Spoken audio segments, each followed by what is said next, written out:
Todo mundo pode ter depressão, mas a depressão se manifesta de forma diferente nos 4 temperamentos. Vamos lá. O sanguíneo é uma pessoa que está sempre alegre.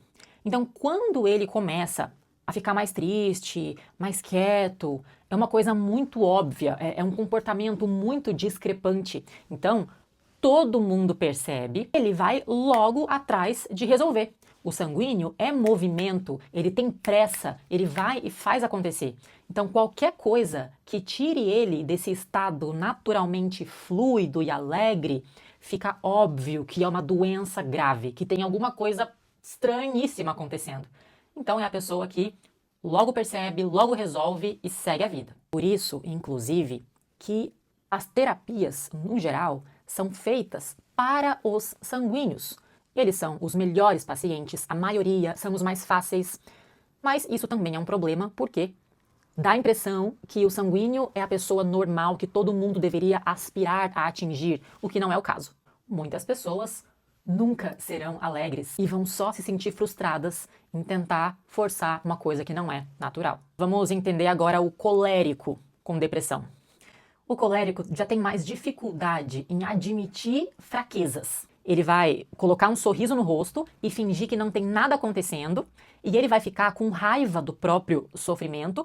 Ele vai começar a buscar mais e mais ocupações para a vida dele, para tentar fugir desse sofrimento que está incomodando. E ele vai começar a ficar uma pessoa insuportável, que não para de produzir um segundo, e ele vai fazer a vida de todo mundo ao redor dele um inferno. Ele pode até procurar terapia para resolver, mas ele vai ser discreto, vai procurar escondido, porque o colérico não vai querer admitir assim fraquezas tão facilmente. Já o fleumático sente o mundo de um jeito muito mais leve. Dificilmente um fleumático vai buscar terapia. Ele vai demorar para perceber a depressão acontecendo, ele vai procrastinar muito, fazer alguma coisa a respeito, ele vai tentar se acostumar com essa doença. É claro que pode ser perigoso, mas é assim que o fleumático vai lidar. Se acostumando, deixando para depois, deixando para lá. Eu aposto que você conhece pessoas muito diferentes, como o fleumático, que sente que tá mal, mas nunca vai fazer esforço para melhorar, e o sanguíneo, que é o oposto. O sanguíneo não suporta doença, não suporta mal-estar. O sanguíneo percebe alguma coisa, ele corre para melhorar. São opostos. O que é muito diferente do melancólico, porque o melancólico é aquele que tem certeza que tem depressão desde que nasceu. Não só depressão, mas o melancólico tem a nítida impressão, ele tem certeza que ele tem todos os transtornos que existem. O melancólico tem certeza que ele tem depressão, ansiedade, toque, pós-trauma, fobia, e borderline, e bipolaridade, e tá no espectro de autismo, ele tem certeza que ele tem tudo. Ele percebe que ele é muito diferente do padrão, que ele não é normal, e ele busca desesperadamente alguma explicação. Ele já sabe que ele era uma criança depressiva, um adolescente depressivo, o adulto só foi piorando, só foi acumulando trauma. O melancólico é geralmente aquele que já fez 500 terapias, nenhuma resolveu, e ele vai vivendo uma vida frustrada, porque ele sabe que ele tá mal, e ele tenta de tudo, e simplesmente é um caso sem solução. E por que isso acontece? É a importância do meu conteúdo.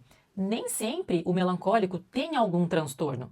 O problema maior é que o melancólico está sempre sendo comparado ao sanguíneo, ao colérico, ao fleumático, porque para a sociedade, qualquer temperamento, qualquer personalidade é melhor do que ser melancólico. Parece que uma pessoa introvertida é fracassada na vida, parece que uma pessoa mais triste é uma doença, é um erro. Então, enquanto o melancólico fica tentando viver o mesmo estilo de vida do sanguíneo, que é o aceito pelo padrão, ele vai ficar frustrado. O melancólico não tem a mesma energia do sanguíneo, não tem os mesmos gostos, a mesma facilidade, a mesma expansão, a mesma vontade de interagir com o mundo, de estar com as pessoas. Os instintos do melancólico são muito diferentes. Então, muitas vezes, essa frustração de ficar tentando o tempo inteiro ser uma coisa que você não queria ser, é isso que te deixa tão culpado e tão frustrado e tão traumatizado, que é essa culpa que vai te levar para o caminho, de fato, de um transtorno. É essa que é a maior importância do conteúdo que eu produzo aqui. para você ver que você não tem obrigação de ser extrovertido, você não tem obrigação de ser alegre.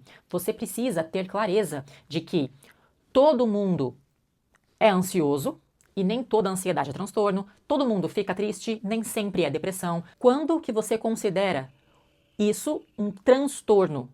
Quando a sensação é tão persistente, por um período tão grande de tempo, que está impedindo o funcionamento básico da sua vida. O que você precisa é de autoconhecimento, para que você saiba, e não que você fique esperando que outra pessoa vai te analisar para te falar a resposta.